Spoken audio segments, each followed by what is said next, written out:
2 ದಿನಗಳ ಹಿಂದೆ ಕೂಡ ಮತ್ತೆ ಅದೇ ಶಬ್ದವನ್ನು ಬಳಸಿ ಟೀಕೆಯನ್ನು ಮಾಡಿದ್ದಾರೆ. ಪ್ರತಿ ಬಾರಿಯೂ ನನಗೆ ಆಶ್ಚರ್ಯ ಆಗೋದೇನು ಅಂತಂದ್ರೆ,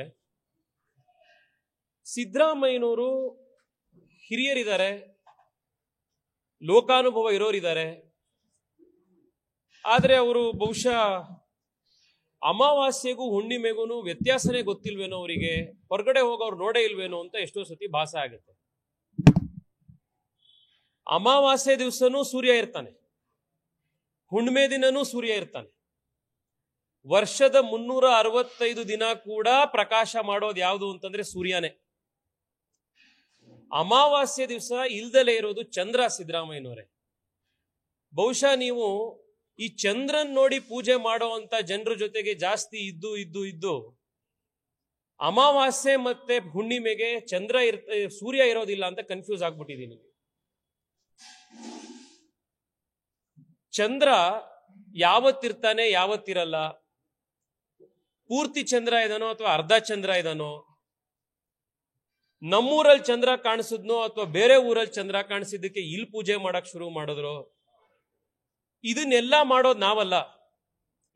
ನಮಗೆ ಅಮಾವಾಸ್ಯೆ ದಿವಸನೂ ಲಕ್ಷ್ಮೀ ಪೂಜೆ, ಅವತ್ತು ಸೂರ್ಯ ಇರ್ತಾನೆ, ಹುಣ್ಣಿಮೆ ದಿನನೂ ಪೂಜೆ ಮಾಡ್ತೀವಿ. ಈ ಸೂರ್ಯಂಗೂ ಚಂದ್ರಂಗೂ, ಸೂರ್ಯನ್ ಪೂಜೆ ಮಾಡೋರ್ಗೂ ಚಂದ್ರನ್ ಪೂಜೆ ಮಾಡೋರ್ಗೂ ವ್ಯತ್ಯಾಸ ತಿಳ್ಕೊಂಡು, ಅಮಾವಾಸ್ಯೆಗೂ ಹುಣ್ಣಿಮೆಗೂ ವ್ಯತ್ಯಾಸ ತಿಳ್ಕೊಂಡು ಮುಂದೆ ಈ ರೀತಿ ಹೇಳಿಕೆಗಳನ್ನು ಕೊಡಿ. ಸೂರ್ಯ ವರ್ಷದ 365 ದಿವಸನೂ ಇರ್ತಾನೆ. ಹುಣ್ಣಿಮೆ ದಿವಸ ಎಷ್ಟು ಪ್ರಕಾಶಮಾನವಾಗಿ ಸೂರ್ಯ ಇರ್ತಾನೋ ಅಷ್ಟೇ ಪ್ರಕಾಶಮಾನವಾಗಿ ಅಮಾವಾಸ್ಯೆ ದಿವಸನೂ ಸೂರ್ಯ ಇರ್ತಾನೆ. ಈ ಒಂದು ಬೇಸಿಕ್ ನ ತಾವು ಅರ್ಥ ಮಾಡ್ಕೊಳ್ಳಿ ಅಂತ ಮಾನ್ಯ ಮುಖ್ಯಮಂತ್ರಿಗಳಿಗೆ ನಾನು ಇವತ್ತು ಮನವಿ ಮಾಡ್ತಾ ಇದ್ದೀನಿ. ಎರಡನೇದು, ಸಿದ್ದರಾಮಯ್ಯನವ್ರ ಮೇಲೂ ನಾನು ವೈಯಕ್ತಿಕವಾಗಿ ಒಂದಿಷ್ಟು ಮಾತನಾಡ್ಬೋದು, ಆದರೆ ನಾನು 24 ಲಕ್ಷ ಜನ ಆಯ್ಕೆ ಮಾಡಿರುವಂತ ಒಬ್ಬ ಸಂಸದನಾಗಿ ಸಾಂವಿಧಾನಿಕ ಹುದ್ದೆಯಲ್ಲಿರಬೇಕಾದಾಗ ಆ ರೀತಿಯ ಮಾತುಗಳು ನನಗೆ ಶೋಭೆ ತರೋದಿಲ್ಲ. ನಾನು ಹಿಂದೆ ಕೂಡ ಇದೇ ರೀತಿಯವರು ಟೀಕೆ ಮಾಡಿದಾಗ ನಾನು ಹೇಳಿದ್ದೆ, ಸಿದ್ದರಾಮಯ್ಯನವರು ನಮ್ಮ ತಂದೆ ವಯಸ್ಸಿನವರು, ನಾನು ವೈಯಕ್ತಿಕ ಟೀಕೆ ಅವ್ರ ಬಗ್ಗೆ ಇನ್ನೊಬ್ಬರ ಬಗ್ಗೆ ನಾನು ಮಾಡೋದಿಲ್ಲ, ನನ್ನ ರಾಜಕಾರಣದ ಸಂಸ್ಕಾರ ಅದಲ್ಲ ಅಂತ. ಇವತ್ತು ಆ ರೀತಿಯ ವೈಯಕ್ತಿಕ ಟೀಕೆಗಳನ್ನ ಮಾಡಲಿಕ್ಕೆ ನನಗೆ ಬುದ್ಧಿ, ಬಾಯಿ, ಭಾಷೆ ಎಲ್ಲ ಗೊತ್ತಿದ್ರೂ ಕೂಡ ನಾನು ಆ ರೀತಿ ಟೀಕೆ ಮಾಡೋದಿಲ್ಲ. ಯಾಕೆಂದ್ರೆ ಅದು ನಮ್ಮ ಸಂಸ್ಕಾರ ಅಲ್ಲ, ನಮ್ಮ ಪಕ್ಷದ ರಾಜಕಾರಣದ ಸಂಸ್ಕಾರ ಕೂಡ ಅದಲ್ಲ. ಆದ್ರೆ ಸಿದ್ದರಾಮಯ್ಯನವರ ಆಡಳಿತದ ಬಗ್ಗೆ ಒಂದಿಷ್ಟು ಪ್ರಶ್ನೆಗಳನ್ನ ಕೇಳಬೇಕಾಗಿದೆ. ಯಾಕೆಂದ್ರೆ ಬೆಂಗಳೂರಿನ ಸಂಸದರುಗಳ ಬಗ್ಗೆ ಪ್ರಶ್ನೆ ಕೇಳಿದ್ದೀವಿ, ಮೋದಿಯವ್ರ ಬಗ್ಗೆ ಪ್ರಶ್ನೆ ಕೇಳಿದ್ದೀವಿ. ಆದ್ರಿಂದ ನಿಮಗೆ ನಿಮ್ಮ ಆಡಳಿತದ ಬಗ್ಗೆ ಪ್ರಶ್ನೆ ಕೇಳಬೇಕಾಗಿದೆ. ಸಿದ್ದರಾಮಯ್ಯನವರೇ, ಕರ್ನಾಟಕಕ್ಕೆ ಹಿಡಿದಿರುವಂತಹ ಗ್ರಹಣ ನಿಮ್ಮ ಆಡಳಿತ. ಸುಮಾರು ಹೆಚ್ಚು ಕಡಿಮೆ 3 ವರ್ಷ ಆಯ್ತು ನೀವು ರಾಜ್ಯದಲ್ಲಿ ಅಧಿಕಾರಕ್ಕೆ ಬಂದು. ಬೆಂಗಳೂರಿನ ಸ್ಥಿತಿ ನೋಡಿದ್ರೆ, ಬೆಂಗಳೂರಿಗರ ಸ್ಥಿತಿ ನೋಡಿದ್ರೆ ನರಕ ಯಾತನೆಯಲ್ಲಿ ಬೆಂಗಳೂರಿನವರು ಇವತ್ತು ಒದ್ದಾಡ್ತಾ ಇದ್ದಾರೆ. ಒಂದೇ 1 ಕಿಲೋಮೀಟರ್ ರೋಡು ಗುಂಡಿ ಇಲ್ದಲೇ ಇಲ್ಲ.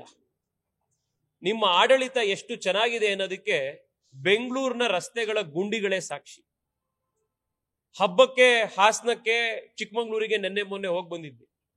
ನ್ಯಾಷನಲ್ ಹೈವೇ ಮುಗಿದು ಎಲ್ಲಿಗೆ ನಿಮ್ಮ ರಾಜ್ಯದ ರಸ್ತೆ ಪ್ರಾರಂಭ ಆಗತ್ತೆ, ಅಲ್ಲಿಂದ ಪ್ರಾರಂಭ ಆಯಿತು ಅಂತಂದ್ರೆ ಗುಂಡಿಗಳು, ವಾಪಸ್ ನ್ಯಾಷನಲ್ ಹೈವೇ ಬರೋವರೆಗೂ ಗುಂಡಿಗಳೇ ಗುಂಡಿಗಳು. ಇದು ನಿಮ್ಮ ಆಡಳಿತದ ವೈಖರಿ. ಬೆಂಗಳೂರಿನಲ್ಲಿ 1 ಕಿಲೋಮೀಟರ್ ರೋಡ್ ಸರಿ ಇಲ್ಲ, ಅರ್ಧ ಕಿಲೋಮೀಟರ್ ಫುಟ್ಪಾತ್ ಸರಿ ಇಲ್ಲ. ಮೋದಿಗೆ ಪ್ರಶ್ನೆ ಕೇಳಕ್ ಬರ್ತಾ ಇದ್ದೀರಿ ನೀವು, ಸಂಸದರಿಗೆ ಪ್ರಶ್ನೆ ಕೇಳಕ್ ಬರ್ತಾ ಇದ್ದೀರಿ. ಕಳೆದ ಒಂದೇ ವಾರದಲ್ಲಿ ಬಸವನಗುಡಿಯಲ್ಲಿ, ಮಲ್ಲೇಶ್ವರದಲ್ಲಿ, ಗಂಗೊಣ್ಣಹಳ್ಳಿಯಲ್ಲಿ 3 ಜನ ಹೆಣ್ಣು ಮಕ್ಕಳ ರೇಪು ಮರ್ಡರ್ ಆಗಿದೆ. ನಿಮ್ಮದೇ ಊರಿನ ಮೈಸೂರಿನಲ್ಲಿ 9 ವರ್ಷದ ಬಾಲಕಿ ಮೇಲೆ ಗ್ಯಾಂಗ್ ರೇಪ್ ಆಗಿದೆ. ನಿಮ್ಮ ಹೋಮ್ ಮಿನಿಸ್ಟ್ರು ದೀಪಾವಳಿ ಬೆಟ್ಟಿಂಗ್ ಅಲ್ಲಿ ಬ್ಯುಸಿ ಇದ್ದಾರೆ. ಇದು ನಿಮ್ಮ ಆಡಳಿತದ ವೈಖರಿ. 1 ವಾರದಲ್ಲಿ ಬೆಂಗಳೂರಿನಲ್ಲಿ 3 ರೇಪು ಮರ್ಡರ್ ಆಗತ್ತೆ, ಅದಕ್ಕೆ ನಿಮ್ಮ ಉತ್ತರ ಇಲ್ಲ. ನಿಮ್ಮ ಸರ್ಕಾರದ ಮುಖ್ಯಮಂತ್ರಿಗಳು, ಉಪಮುಖ್ಯಮಂತ್ರಿಗಳಾಗಿ, ನಿಮ್ಮ ಹೋಮ್ ಮಿನಿಸ್ಟರ್ಗಳಾದಿಯಾಗಿ ಯಾರು ಅದ್ರ ಬಗ್ಗೆ ಪ್ರಶ್ನೆನೇ ಎತ್ತಲ್ಲ, ಯಾರು ಅದ್ರ ಬಗ್ಗೆ ಮಾತಾಡ್ತಾ ಇಲ್ಲ. ವಿಧಾನಸೌಧದ ರಸ್ತೆ ಸರಿ ಇಲ್ಲ ಸರ್, ವಿಧಾನಸೌಧದ ರಸ್ತೆ ಚಿಕ್ಕಮಗಳೂರಿನಲ್ಲಿ DC ಆಫೀಸ್ ಎದುರುಗಡೆ ರಸ್ತೆ ಸರಿ ಇಲ್ಲ. ನಾನು ನಿನ್ನೆ ಅಲ್ಲಿ ಹೋಗಿ ಬಂದಿದ್ರಿಂದ ಅದನ್ನ ಹೇಳ್ತಾ ಇದ್ದೀನಿ. ಇದು ಕರ್ನಾಟಕದ ಪ್ರತಿ ಜಿಲ್ಲೆಯ, ಪ್ರತಿ ಮುನ್ಸಿಪಾಲಿಟಿಯ, ಪ್ರತಿ ಕಾರ್ಪೊರೇಷನ್ ಕಥೆ ಇದು. 2 ವಾರದ ಹಿಂದೆ $15 ಬಿಲಿಯನ್ ಇನ್ವೆಸ್ಟ್ಮೆಂಟ್ ಅನ್ನು ಆಂಧ್ರ ಪ್ರದೇಶಕ್ಕೆ ಕಳ್ಕೊಂಡ್ವಿ ನಾವು. ಅವ್ರು ಫಸ್ಟ್ ಕನ್ಸಿಡರ್ ಮಾಡಿದ್ದು ಬೆಂಗಳೂರಿಗೆ ಬರಕ್ಕೆ.